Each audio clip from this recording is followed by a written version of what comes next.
Good evening everyone. Nag-video pala ako. Dito ako sa labas. Galing po kami sa Indian Embassy. Kasama ko yung mga amo ko, mga alaga ko at kasama ko. Kasi yung kasama ko ay nagpa-tourist visa.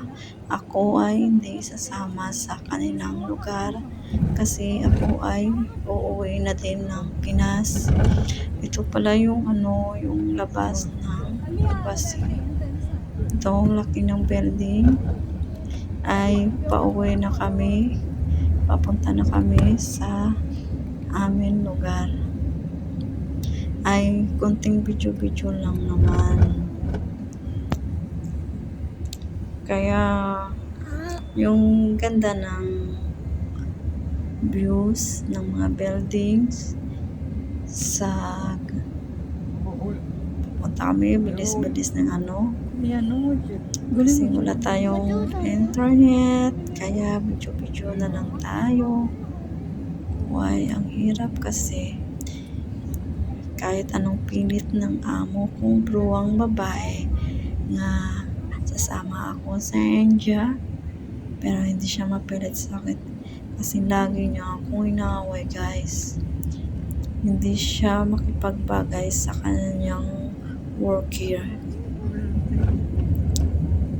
kasi lagi na lang siya galit-galit sa akin. Kaya guys, na-decide na lang ako ay uuwi ako sa amin lugar.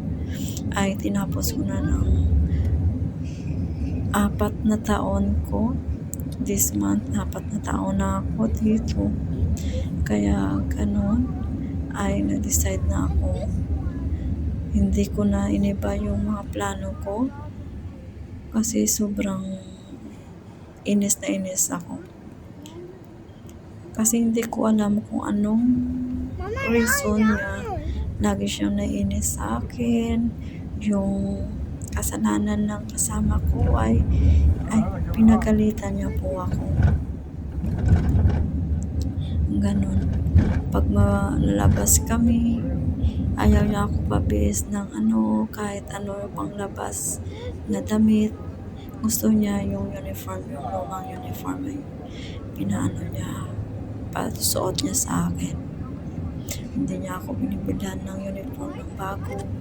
Ayaw niya ako masuot ng magandang damit. Pero alam niyo guys, yung kasama ko, susuot yan ng magandang damit, ng dress, hindi yan magagalit. Pag akong susuot, sobrang galit na galit siya, naiinis siya talaga sa akin, guys. Sobra. Kaya na, gano'n na lang. Kaya madilim-dilim na yung yung nag-video ko kasi malapit na kami sa